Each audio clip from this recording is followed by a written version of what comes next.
Colonel नैन, एक तरफ तो चौथे दौर की बातचीत चल रही है, बातचीत सर कल से चल रही है, लेकिन क्या अब रूस ये ध्यान नहीं रख रहा है कि जहां वो हमला कर रहा है वहां पर लोग भी मौजूद हैं और उन लोगों की जान बचाई जाए, या सिर्फ अब वो अपने टारगेट को हिट कर रहा है? अगर आपको बचना है तो आप उसे खाली कर दीजिए।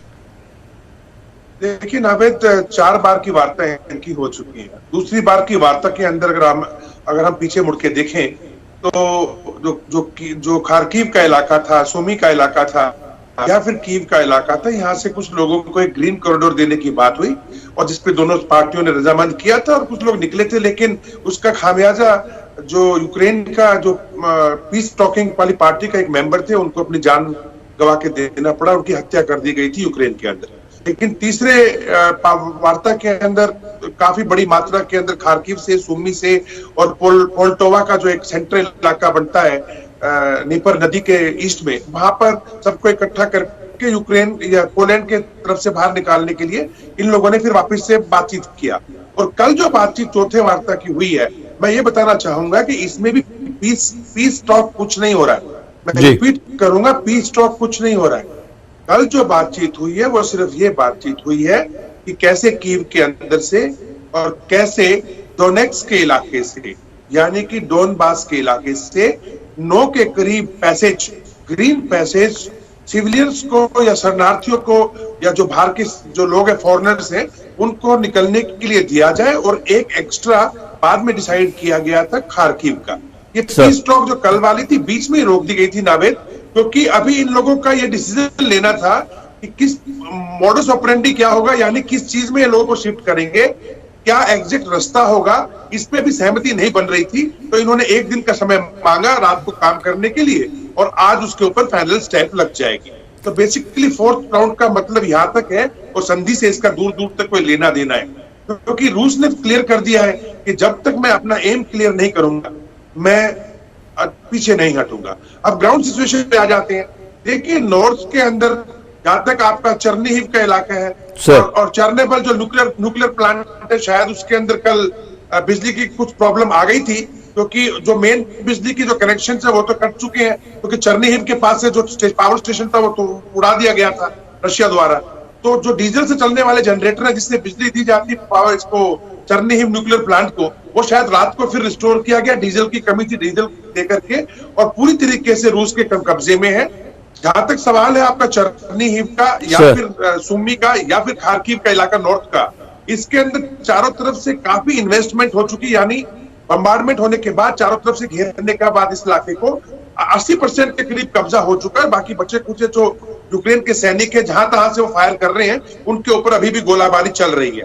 जहां तक डोनबास का इलाका है, लुहांस्क और डोनेट्स्क का इलाका है, इसमें भी बहुत बड़ी मात्रा में जो इनकी सेना है रूस की, वो आगे बढ़ चुकी है। और जो एक आपने नाम लिया था अभी, वोल्नोवाखा, जहां पे टैंक बुरी तरीके से एक्शन में 72 टैंक, हाँ जी हाँ, वो और उससे आगे पड़ता है निप्रो नदी के ऊपर, निपर नदी के ऊपर निप्रो शहर। तो बेसिक एम है निप्रो शहर का। निप्रो शहर के भी एयरपोर्ट के ऊपर कल से 2 बार हैवी बम्बार्डमेंट हुई है। 2 मिसाइल कल रात को मारी गई, जो कि इसने पूरा एयरपोर्ट तहस नहस कर दिया है। और जहां तक जो डोनेट्स्क का इलाका, मारियोपोल का इलाका है, जो बंदरगाह है, यानी स्टील का इंडस्ट्री का हब है, उसके अंदर जैसा कि तीसरी वार्ता में कहा गया था नावेद, इनको एक ग्रीन पैसेज देते हैं। ये भी खबरें आ रही थी कि जो लोग वहां पे यूक्रेन के हैं, यानी जो मिलिशिया है, उन्होंने गन पॉइंट के ऊपर लाखों की संख्या में लोगों को मारियापोल छोड़ने से रोका हुआ है, वो जाने नहीं दे रहे। एक दूसरे के ऊपर आरोप प्रत्यारोप वहां पे चल रहे हैं। लाखों की संख्या में मारियापोल में अभी भी लोग घुसे हुए हैं। कल 160 के करीब सिविलियन गाड़ियों में जैसे तैसे करके इन लोगों ने जान बचाने के लिए सिविलियन वहां से भागे। उनका मेन मकसद था कि वो जो जयप्रजिया के अंदर जो इनका बंदरगाह है बर्शिया, जो कि रूस के कब्जे में ही है, वहां पे ये पहुंच रहे हैं। उनमें से पहले 60 गाड़ी आ गई थी, 30 थोड़ी देर पहले पहुंचने का कुछ ऐसी इंफॉर्मेशन थी, पहुंचने वाली है। और उसके बाद में ये शायद वहां से, अभी तो ये रूस के कंट्रोल का इलाका है, शायद यूक्रेन के कंट्रोल वाले इलाके में यानी पश्चिम की तरफ इस कानवाई को भेज दिया जाएगा, इनको डिस्टर्ब नहीं किया जाएगा।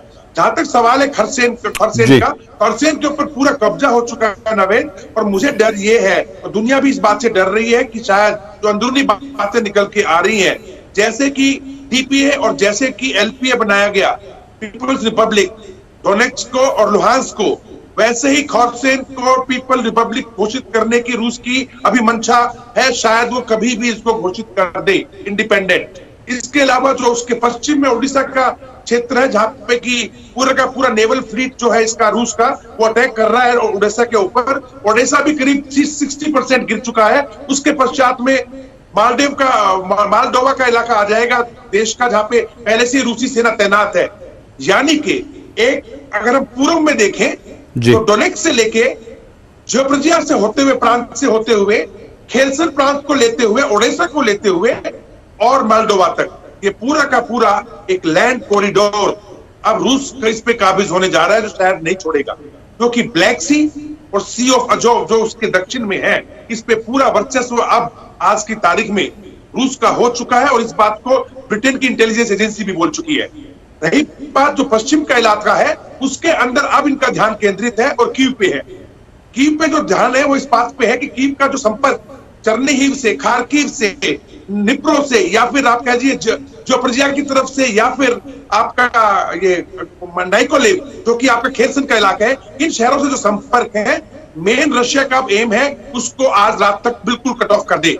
यहां तक कि तो जाइटोमीर का एक शहर है पश्चिम में, जो कि पश्चिम बॉर्डर से और कीव के बीच में एक सेंटर में शहर पड़ता है। और शायद उनको ऐसा मानना है कि जितनी भी रसद आ रही है या लोग आ रहे हैं वापस लड़ने के लिए रूस से, वो इसी इलाके से रशिया के खिलाफ कार्रवाई हो रही है। तो जाइटोमीर में भी बहुत हैवी बम्बार्डमेंट है, और उसके नीचे जो विनित्सिया शहर पड़ता है, उसमें भी हैवी बम्बार्डमेंट है।